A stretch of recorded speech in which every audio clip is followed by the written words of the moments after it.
Evangelho de Lucas, capítulo 2, verso 25.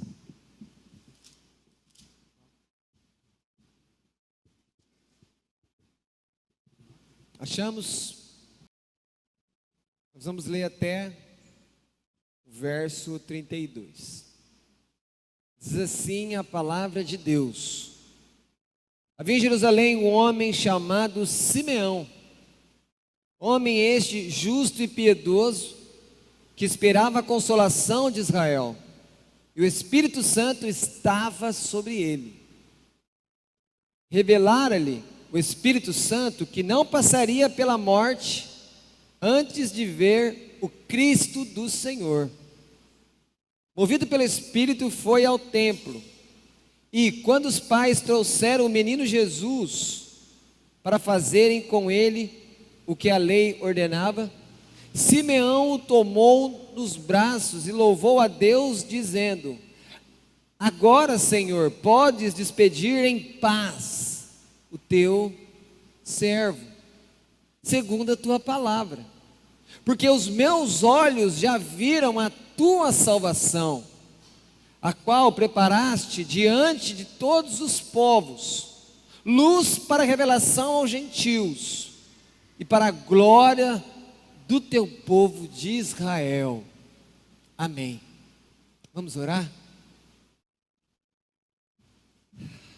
Senhor, fala conosco. Senhor, nós não merecemos, mas vem a nós. Mais uma vez, revela-te a nós a tua vontade, as tuas verdades, os teus propósitos. Que o Senhor possa agora chegar a cada coração que está aqui nessa noite, tratando-nos conforme a necessidade que temos, para que possamos andar de modo agradável aos teus olhos. Por isso, Senhor, nós esperamos que o Senhor venha a nós e fale com cada um de nós, e fortaleça pela tua palavra a nossa fé, que está ancorada em Jesus Cristo, no nome de quem oramos. Amém. Podeis se sentar.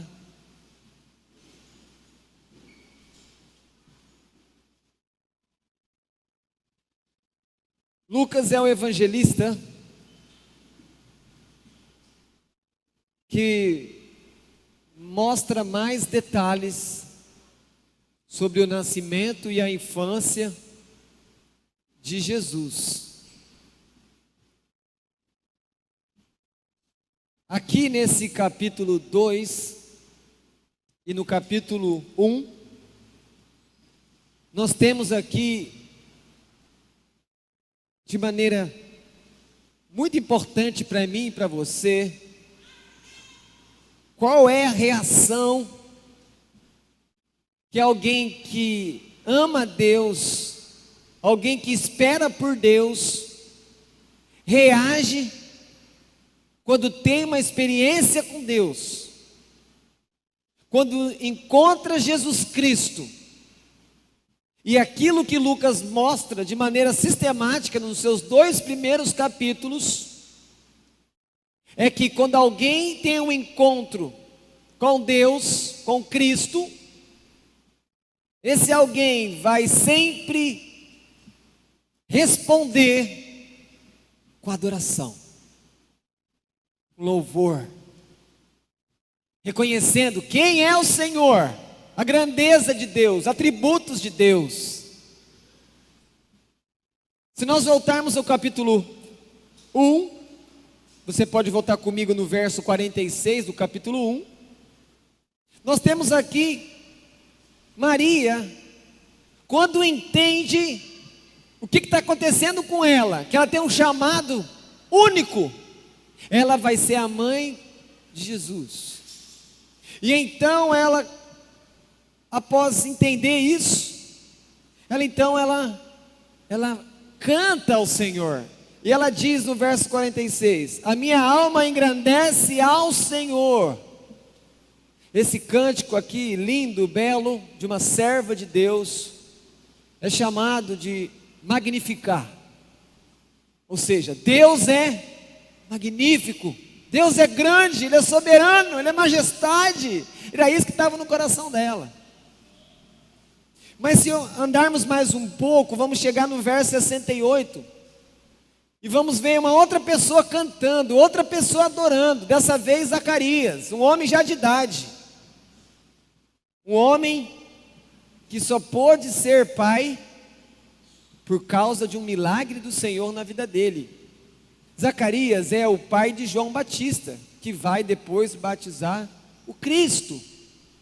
E ele também tem louvor para entregar a Deus. E olha que ele ficou mudo, porque ele teve dificuldade de crer, de entender naquilo que estava acontecendo com ele. Mas quando ele de novo tem a fala de volta, o que ele faz? Percebam, por que você fala? Por que nós temos uma capacidade fonética? Um dos motivos, você foi feito para cantar, mas não como artista, mas como um adorador, como alguém que canta para o Criador. E então, no verso 68, Zacarias, cheio do Espírito, ele vai dizer: bendito seja o Senhor. Quantos beneditos você conhece por aí? Vários, mas você nunca parou para pensar que benedito vem de bendito. E esse bendito dele é um cântico que nós chamamos de Benedictus, que também é em latim como o cântico de Maria. E ainda tem um terceiro cântico aqui narrado por Lucas. Os pastores na madrugada, na noite do nascimento de Jesus, que noite, noite única. Esses pastores, provavelmente ali cuidando daquelas ovelhas, daqueles animais que serviriam algumas horas depois para os sacrifícios no templo de Jerusalém, alguns quilômetros ali de Belém, onde nasceu Jesus. Eles então são surpreendidos, são visitados por uma milícia de anjos, não essas milícias da televisão, milícias armadas, não, mas essas milícias que são o exército de Deus dos céus, os anjos. E esses anjos então vêm até esses pastores, e eles vão dizer assim: glória a Deus nas maiores alturas. E como é linda a música clássica, que muitos de nós não conhecemos. Glória ao Deus excelso. Se você entrar no YouTube e escrever isso, vai aparecer uma música linda, feita para a honra de Deus. E então nós chegamos aqui nesse quarto cântico de Simeão. Um homem de fé, um homem justo, um homem piedoso, conforme declara a própria palavra de Deus. Mas eu preciso também pensar que esse homem vivia um tempo difícil. O tempo aqui em que Jesus vem a nós, encarna, é um tempo de extrema crise espiritual em Israel. E Israel era o povo que deveria estar atento, esperando o Messias, mas eles não estavam esperando o Messias. Mas alguns estavam.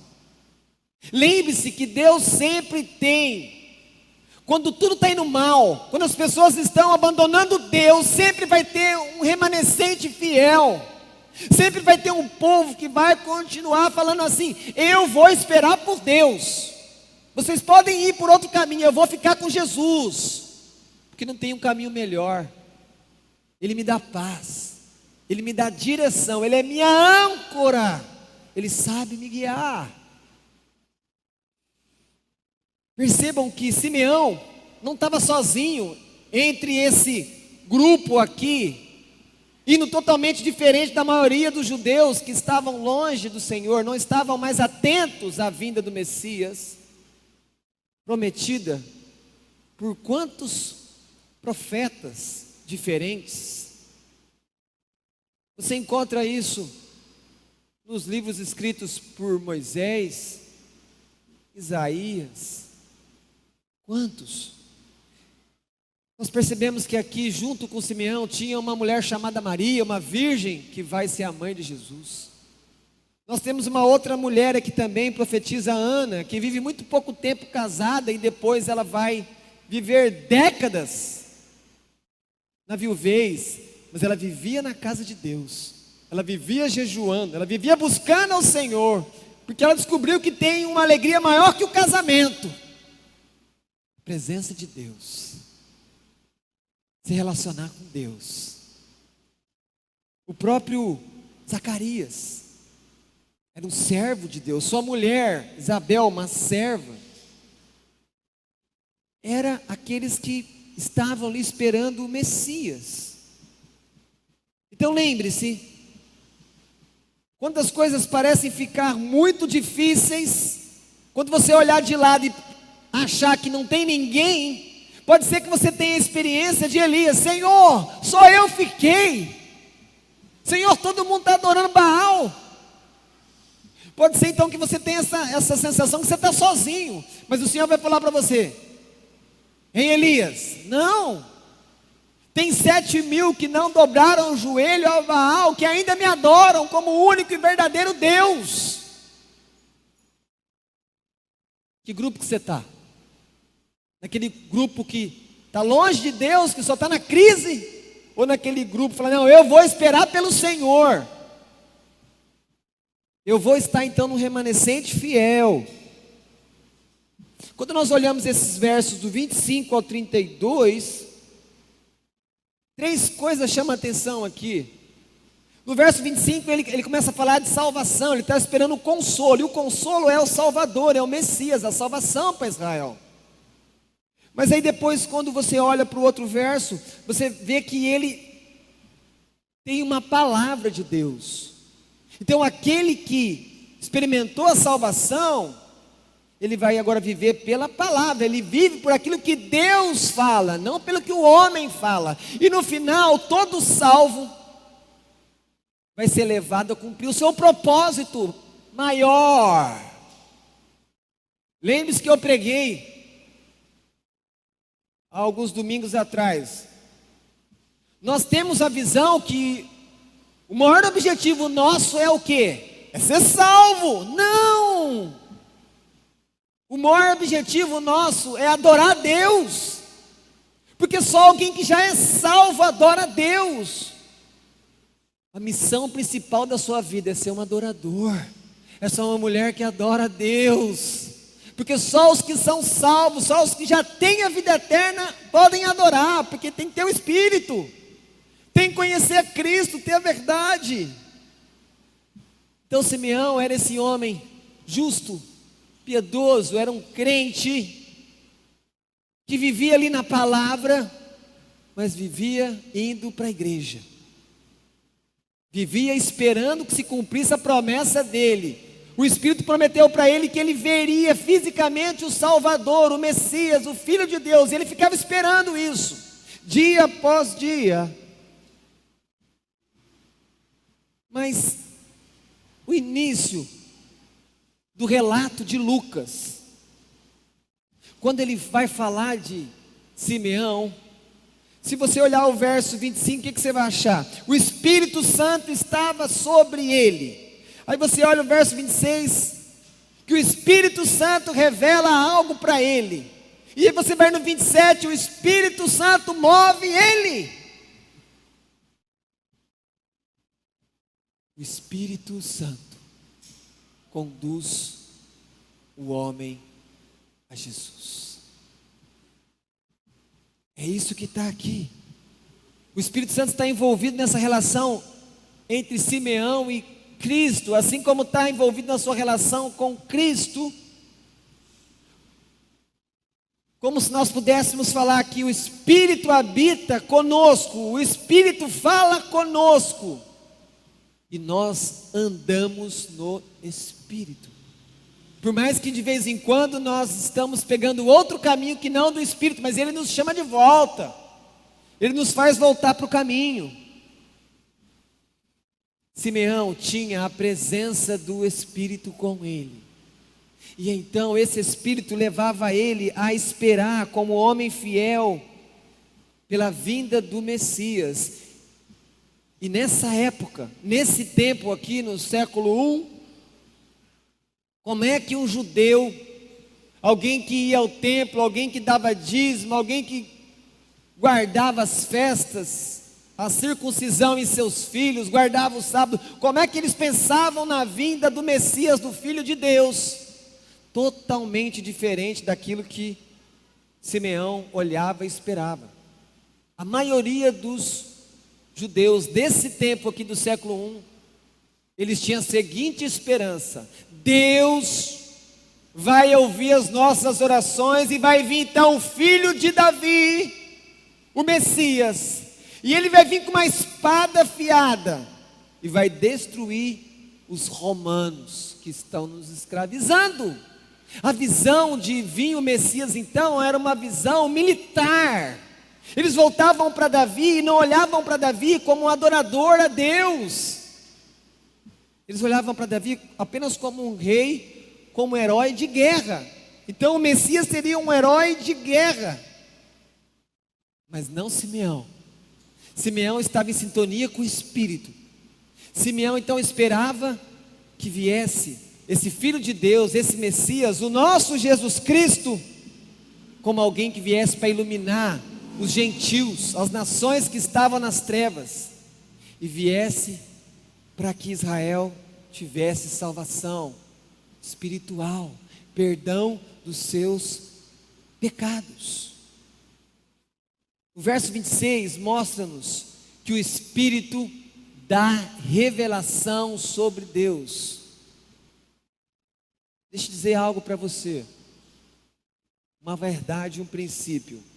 Você não pode enxergar, entender, receber nada de Deus que não seja pelo Espírito.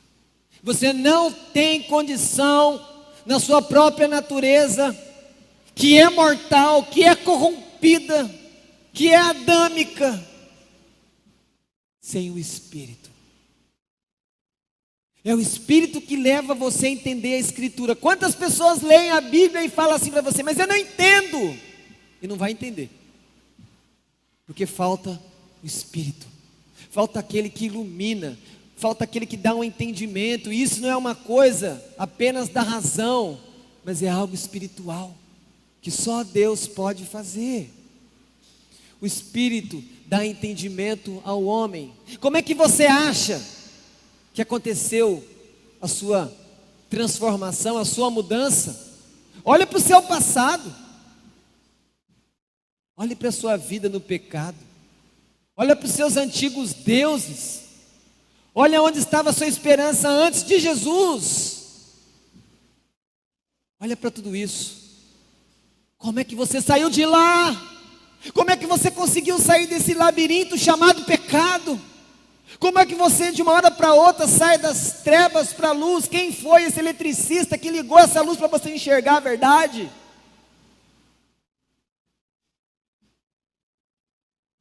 Você precisa entender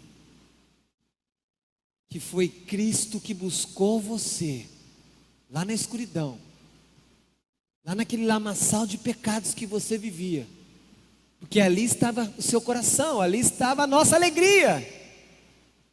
E então o Espírito foi até você pelo mandado de Jesus.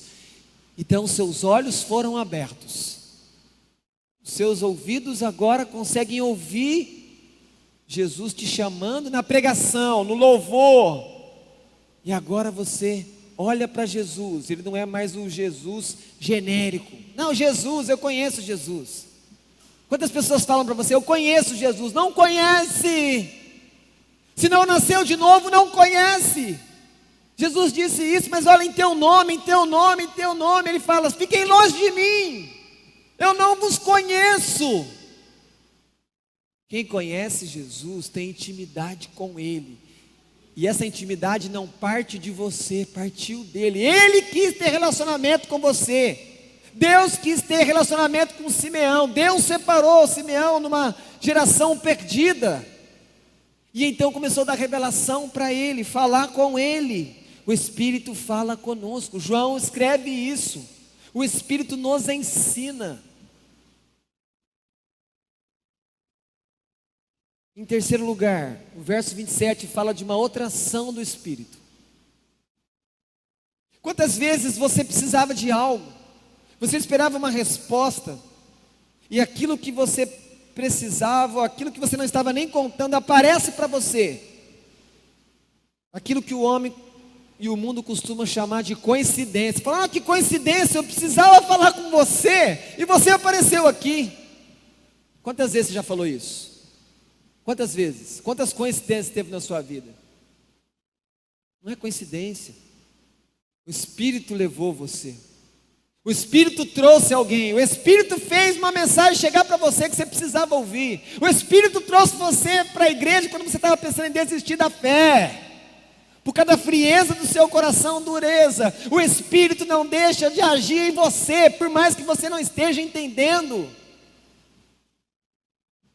A gente precisa crer nisso, que o Espírito, ele age, ele conduz. E foi esse Espírito Santo que levou então Simeão a Jesus.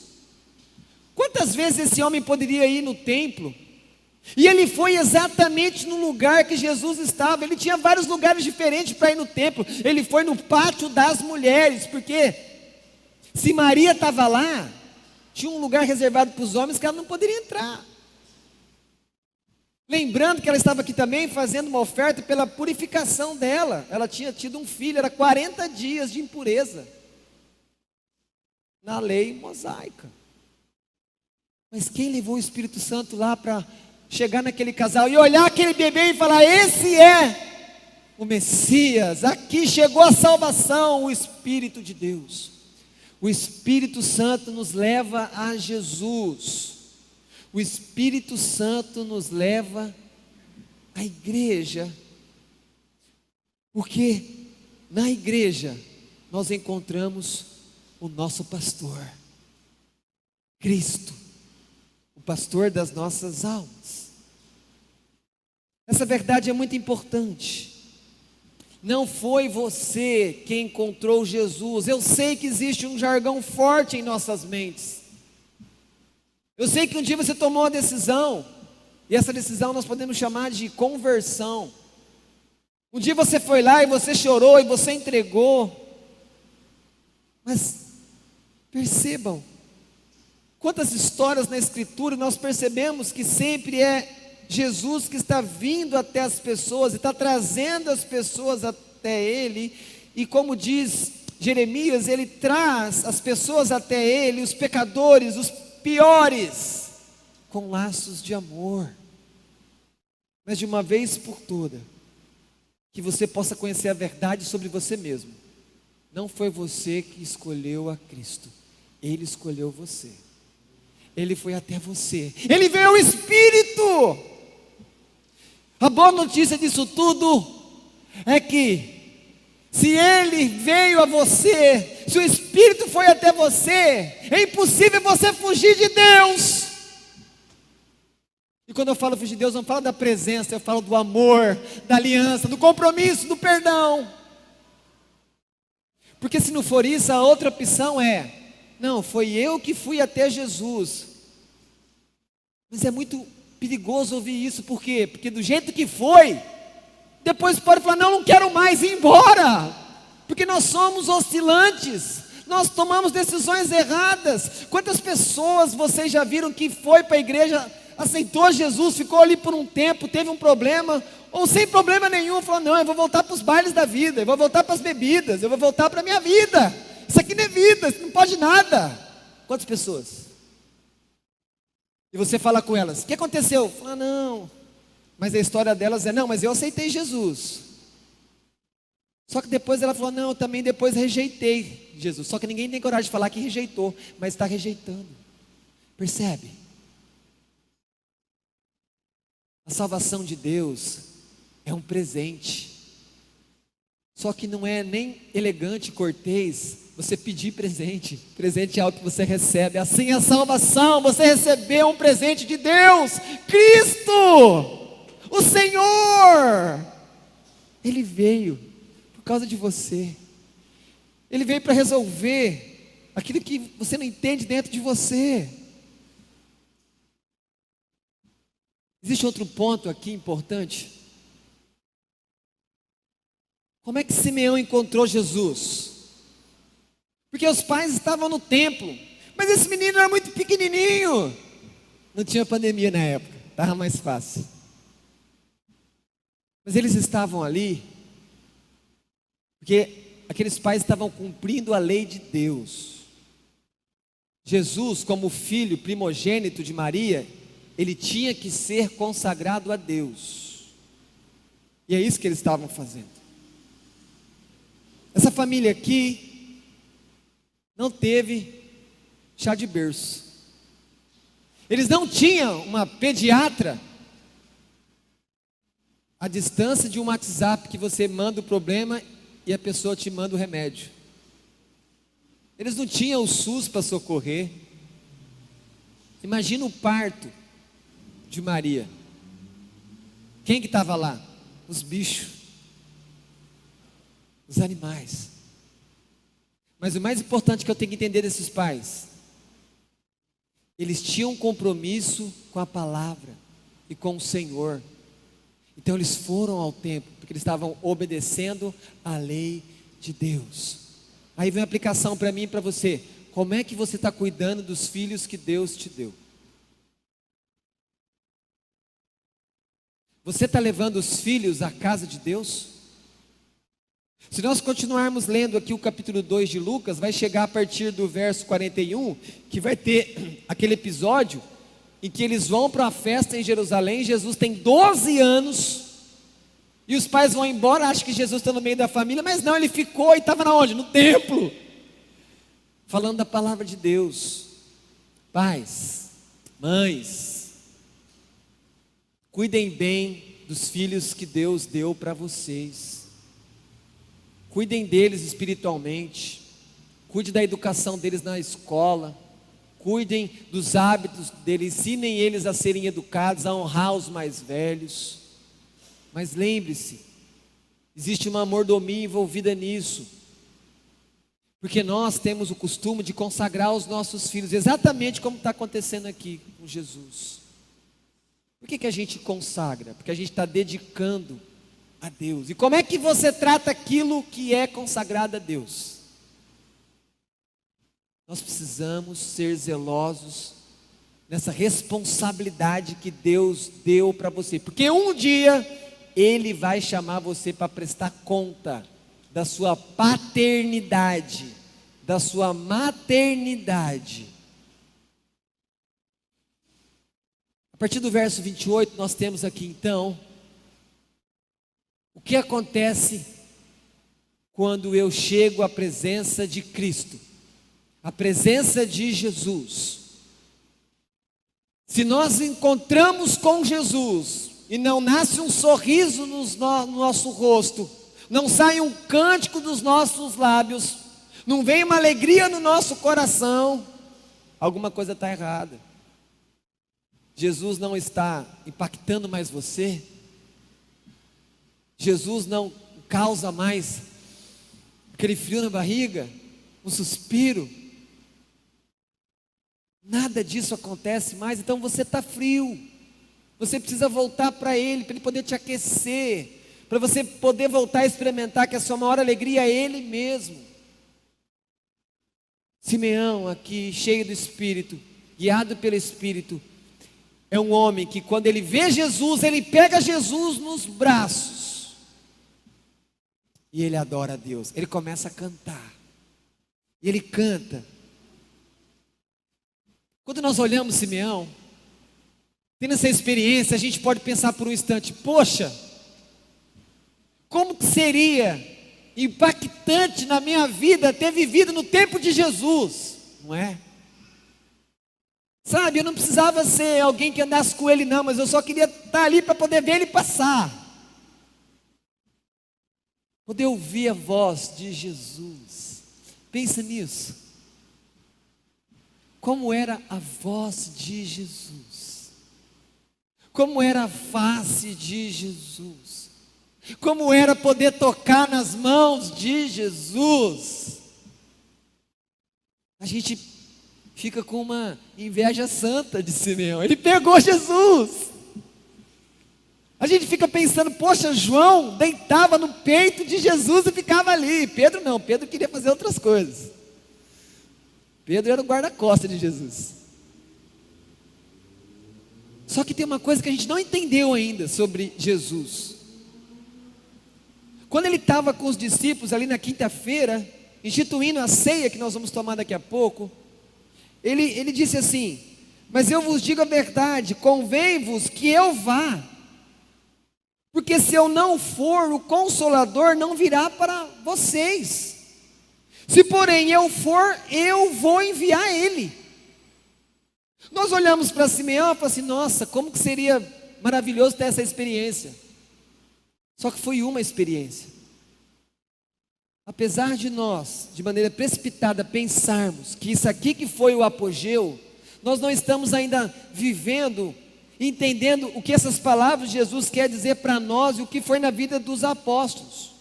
Porque eles ficaram 3 anos e meio junto com Jesus. E depois, Jesus voltou para o céu. E o que eles tinham? Eles tinham o Espírito Santo. E o que você tem hoje? Você tem o Espírito Santo. Então, se eu tenho o Espírito Santo comigo, habitando em mim, trazendo as revelações de Deus e agindo dentro de mim, através de mim, aquilo que eu tenho com Cristo é muito maior do que aquilo que Simeão teve. Porque eu tenho isso todos os dias. Eu tenho Cristo em casa.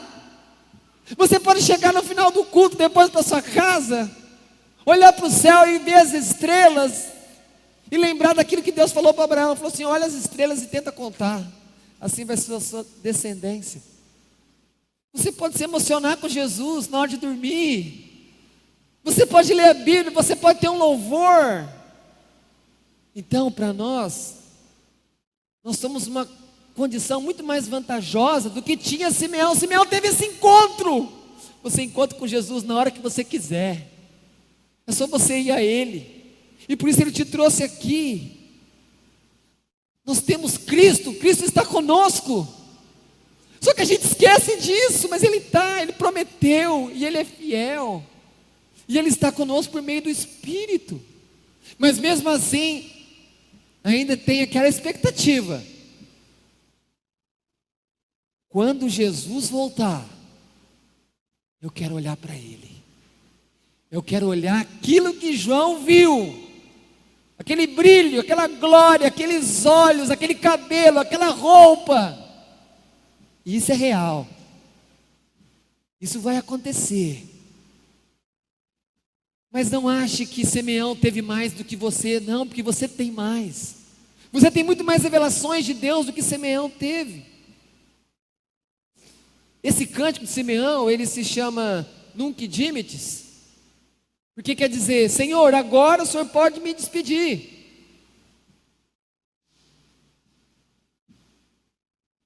Estamos prontos para morrer? Quando é que eu posso olhar para a vida de alguém e falar: você está pronto para morrer? Como é que eu respondo a isso? Porque nós nascemos, vivemos, mas um dia nós vamos morrer. Se Jesus não voltar, daí nós seremos transformados para ter um corpo como o dele. Mas como que eu analiso se uma pessoa está pronta para morrer? Se ela já encontrou Jesus, ela está pronta para morrer. Porque ela já venceu, ela já é vencedora na vida. Aquilo que tinha que acontecer de mais glorioso na vida dela já aconteceu. Ela tem Cristo. E quem tem Cristo é mais do que feliz. Só que nós somos acostumados, somos treinados desde pequeno a ter expectativa de que aquilo que vai ser bom é aquilo que eu posso fazer. Não, os meus sonhos, os meus objetivos, não é? É assim que a gente pensa. A gente faz uma projeção numa vida aí de 70 anos, os que gostam mais de 80, uns querem partir mais cedo, uns querem viver até 90, mas a gente fica medindo uma expectativa daquilo que é nosso. Sendo que eu preciso também olhar para Simeão e perceber que ele tinha uma expectativa que eu preciso ter no meu coração. E qual era a expectativa dele? O Messias está chegando, porque o Espírito me falou. O Messias está chegando, porque o Espírito me revelou. E não é a mesma coisa que nós vivemos hoje. Qual deve ser a nossa maior expectativa? Jesus Cristo vai voltar para a igreja. O dono vai vir buscar a sua propriedade. Nós vamos ser levados de toda essa dor, sofrimento, pecado. Você já imaginou o que você viver um dia inteiro e poder na hora de dormir? Porque no céu vai dormir, tá? No céu é vida real. E você poder olhar assim: nossa, Senhor, eu não tive nenhum pecado. Filho, aqui não tem pecado, aqui tudo é santo, aqui tudo é prazeroso. Olha a expectativa que nós temos para acalentar em nosso coração. Mas tudo isso está relacionado, está linkado à volta de Jesus. Ele é a nossa expectativa, por isso que nós devemos ficar sempre esperando por Jesus. E era isso que Simeão fazia. E quando Jesus veio a ele adorou. E a música dele é ao mesmo tempo uma música que fala de adoração, porque ele canta, e ele fala: Senhor, pode me levar, Senhor, eu estou pronto. E como nós cantamos aqui, quem é que nos dá a paz? Só em Jesus eu encontrei uma paz que é real. Percebe? Quando o homem está em paz com Deus, ele pode orar isso, falar: Senhor, pode me levar, eu estou pronto, eu já vi a salvação. Você já viu a salvação? Você já experimentou a salvação na sua vida em Cristo Jesus? Então você está pronto. É lógico que quem fica vai sofrer a dor da separação, mas isso é só por um tempo, porque o cemitério, a sepultura não é o nosso último lugar, não. O nosso destino final é o céu, a eternidade, aleluia. É lá que nós vamos viver para sempre. Simeão, além de perceber que o Messias era alguém que ia tratar dos pecados, ia trazer salvação, mudança na vida do povo, ele também percebeu que a salvação não era só para os judeus, porque ele diz no verso 32, luz para os gentios. Ele percebe que a salvação não estava circunscrita aos judeus, mas era para todas as nações. E quando eu leio gentios aqui, eu tenho que olhar para nós, porque se nós não somos judeus, resta a nós sermos gentios, agentes, as nações, as quais lá atrás começaram a ser visitadas pela pregação do Evangelho, e a luz veio até nós, e a luz chegou na sua casa, a luz chegou no seu trabalho, a luz chegou no seu coração, e agora você é um adorador, agora você tem outras expectativas, porque aqueles que rejeitam a luz, que é Cristo enviado por Deus, um dia vão ser julgados por essa luz que é Jesus, quando Ele voltar. Por isso que todo aquele que não tem Cristo deve ser para nós alguém que precisa ouvir o Evangelho. Nós precisamos levar luz, porque ele vive no escuro, ele não está pronto para morrer. E você sente isso por um parente seu que você ama, fala: não, esse parente meu não pode morrer, porque ele ainda não tem Jesus. Você está certo, Você tem que pregar, você tem que orar, você tem que servir.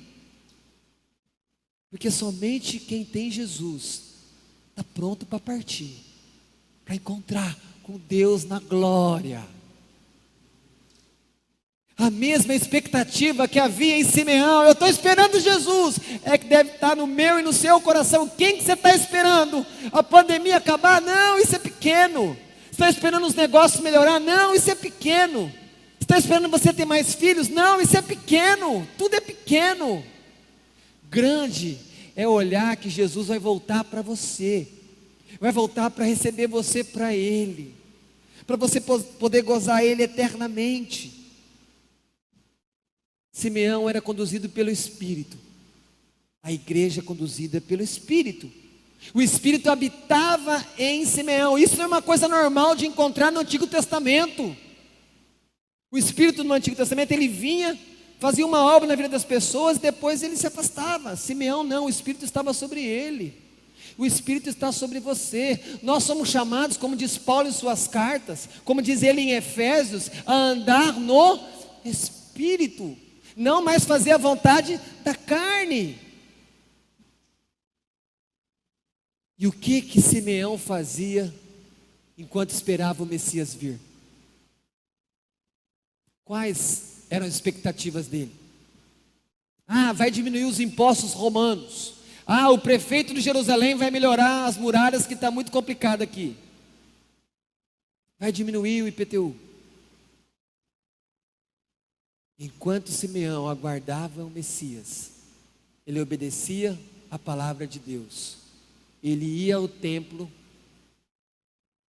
a adorar o Senhor. Espere por Jesus, mas não espere de qualquer maneira. Espere obedecendo a Ele. Espere adorando a Ele com toda a sua